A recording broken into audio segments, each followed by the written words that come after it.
नमस्कार मेरे प्यारे बच्चों, अगर चैनल को सब्सक्राइब और लाइक नहीं किया है तो चैनल को सब्सक्राइब और लाइक जरूर कर ले। अभी चलो पहला क्वेश्चन स्टार्ट करते हैं। एक उम्मीदवार को किसी परीक्षा में उत्तीर्ण होने के लिए 40% अंक प्राप्त करने जरूरी हैं। यदि 220 अंक प्राप्त करने वाला उम्मीदवार 20 अंकों से अनुत्तीर्ण हो गया तो उस परीक्षा के अधिकतम अंक क्या थे, यानी टोटल पूर्णांक कितने अंक का था। तो मेरे प्यारे बच्चों, माना कि पूर्णांक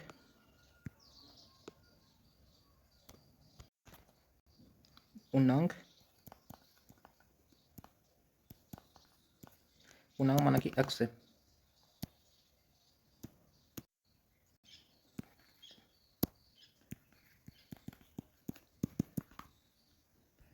एक्स है तो किसी परीक्षा में उत्तीर्ण होने के लिए 40% अंक, यानी 40% अंक ये उत्तीर्ण होने के लिए। और यदि 220 अंक प्राप्त करने वाला, यानी 220 अंक प्राप्त करने वाला 20 अंकों से अनुत्तीर्ण हो गया, यानी 20 अंक और ले आता है, उत्तीर्ण अंक के बराबर हो जाता है, यानी ए इसके बराबर हो जाता है। 20 और ले आता तो एक्स बराबर 40/100 बराबर 240।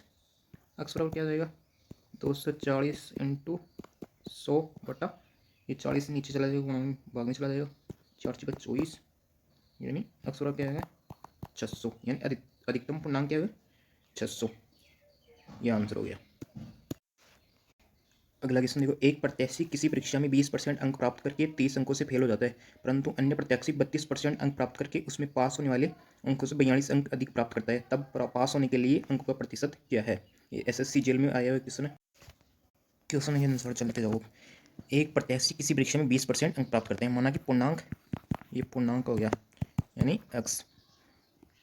किसी परीक्षा में 20% यानी 20% एक प्रत्याशी है 20% अंक, तो टोटल उत्तीर्णांक देखना है। वो प्राप्त करके वो 30 अंकों से फेल जाते हैं, यानी 30 और लिया तो ना जो ना पास हो जाता। दूसरा प्रत्याशी कभी उत्तीर्ण वही बराबर बराबर हो लाख दुनिया का भी कभी उत्तीर्णांक देखना था अपन। तो दूसरा प्रत्याशी पूर्णांक यानी एक्स पूर्णांक जा 32% अंक प्राप्त करे थे, बुक कितना अंक ज़्यादा लिए 42 अंक अधिक, तो 42 -42 कर देना ना जो ना उत्तीर्णांक आ जाएगा, बस सीधी सी बात है। इका उत्तीर्णांक बराबर इका उत्तीर्णांक बराबर ही होंगे।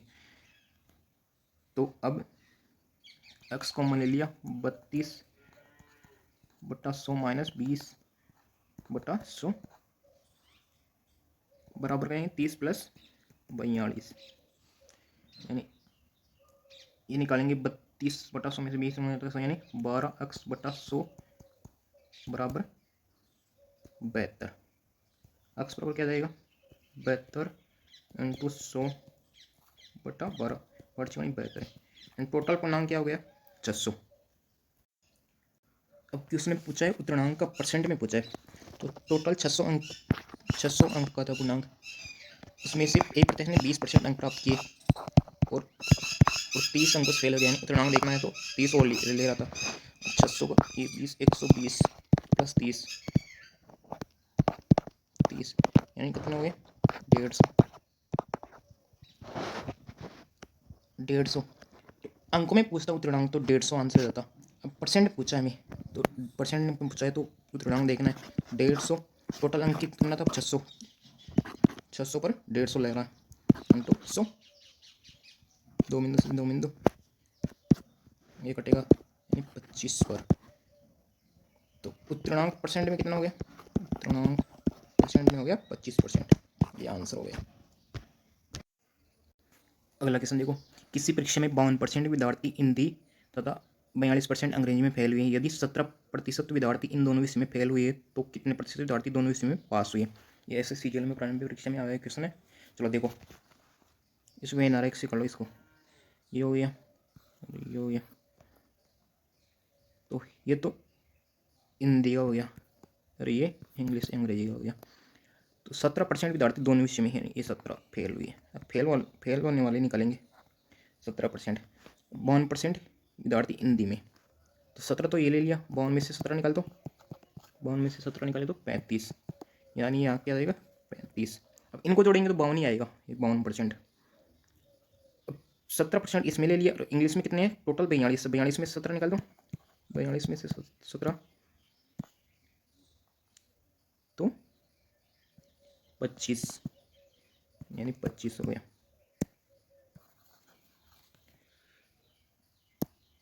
अब देखना है टोटल फेल विद्यार्थी कितने हो गए परसेंट में, इनको जोड़ दो सभी को, 35 + 17 + 25 कितने हो गए, 35, 17 और 25 यानी 77%। 77%। तो पास कितने हुए, पास हुए 100 में से 77 निकाल दो बस, कितने परसेंट पास हुए, 23%। ये आंसर हो गया। अगला क्वेश्चन देखो, एक विधानसभा के चुनाव में एक उम्मीदवार को कुल वैध मतों के 55% मत मिले, उसमें से कुल मतों के 2% मत अवैध घोषित कर दिए गए। तदनुसार यदि कुल वैध मतदाताओं की संख्या 1,04,000 रही हो तो उस उम्मीदवार के पक्ष में कुल कितने वैध मत पड़े। यानी टोटल मतदाताओं की संख्या, मतदाता की संख्या 1,04,000 है मतदाताओं की संख्या, और परसेंट में कितने हैं कुल मतदाता, परसेंट में 100%। वैध मत 2%, अवैध, तो वैध मत कितने हो गए 2%, 100 का 2% निकाल दो यानी 98% वैध मत हो गए, ये 98%। तो मेरे प्यारे बच्चों वैध मतों की संख्या में निकालना है वैसे टोटल वैध मत की संख्या निकालनी है। तो टोटल मत 10,000, 1,04,000 का 98% क्या हो गया, 98%, कोई एक मिनट,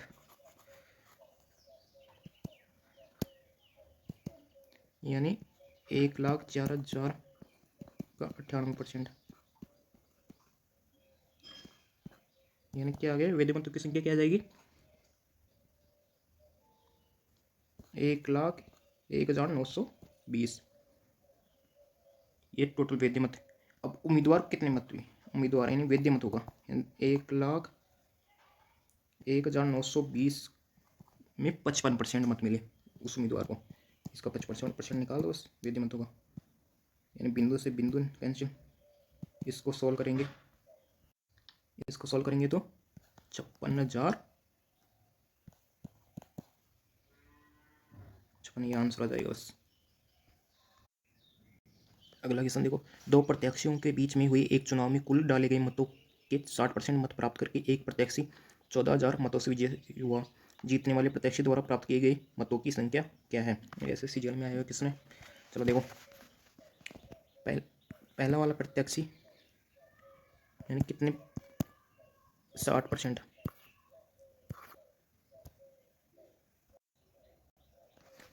पहले को कितने मिल रहे हैं 60%, दूसरे को 100 में से निकालो 60, दूसरे को 40% मिलेगा। तो अब परसेंट में अंतर कितने परसेंट का अंतर हुआ, यानी 60 में से 40 निकाल दो 20%, 20% मतों से विजयी हुआ। तो 20% को संख्या में क्या बोल रहा है क्वेश्चन के अनुसार 14,000, माना कि टोटल 100%, 100% किसके बराबर होगा, x बराबर। तो कुल मतों की संख्या क्या हो जाएगी, प्रत्याशी के द्वारा प्राप्त किए मतों की संख्या निकालनी है हमें। तो x बराबर 14,000 × 100। अब इसको करेंगे तो बिंदु से बिंदु, यानी x बराबर मतों की संख्या क्या हो जाएगी 17,000, ये टोटल मत हो गई।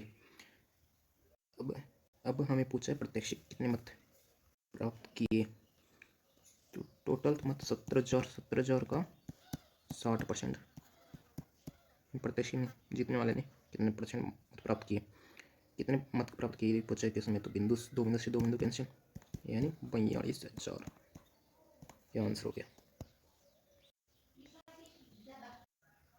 अगला क्वेश्चन देखो, ए और बी का मासिक वेतन मिलाकर 40,000 रुपये है। ए अपने वेतन का 85% खर्च करता है और बी अपने वेतन का 95% खर्च करता है। अब यदि उनकी बचत बराबर है तो एक का वेतन कितना है। क्वेश्चन के अनुसार चलते जाओ। ए अपने वेतन का 85% खर्च करता है, तो बचत कितनी हुई ए की, 100 में से 85 निकाल दो यानी 15% बचत करता है। और बी क्या है, बी का अपने वेतन का 95%, तो बचत कितनी होगी 5% की, 5/100, ये बराबर हो जाएगी, यानी उनकी बचत बराबर है। तो ए दो बिंदु से दो बिंदु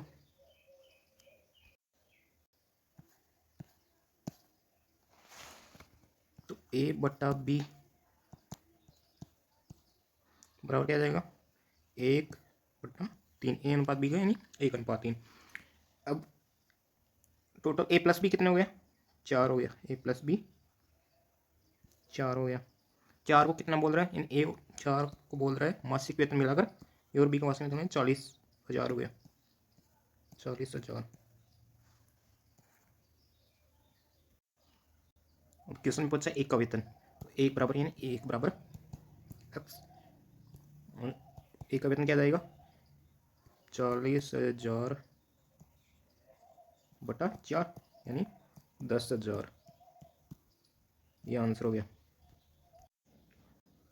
अगला क्वेश्चन देखो, एक व्यक्ति अपनी आय का 75% खर्च करता है, उसकी आय में 20% बढ़ जाती है, वह अपना खर्च पानी 10% बढ़ा देता है, तो उसकी बचत कितनी परसेंट बढ़ेगी। एक व्यक्ति अपनी आय का माना आय 100% है, आय खर्च कितना जाएगा 75% खर्च कर रहा है, बचत कितनी परसेंट बची 25%।